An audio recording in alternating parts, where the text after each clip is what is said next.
James Allen, 2. prosinca. Postoje 3 stvari kojima bi čovjek uvijek trebao biti zadovoljan.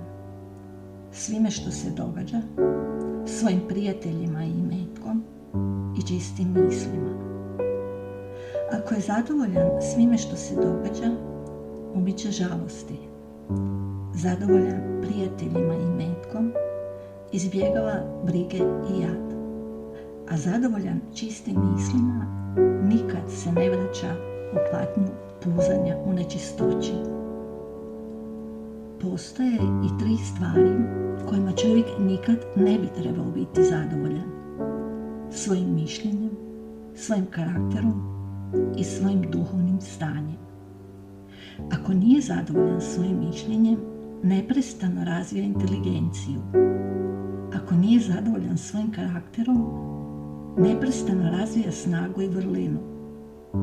Ako nije zadovoljan svojim duhovnim stanjem, svakodnevno razvija sve veću mudrost i potpuniju blagoslovljenost.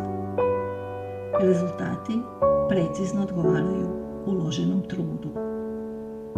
Sveopće bratstvo, najviši ideal čovječanstva prema kojemu se svijet polako, ali sigurno kreće.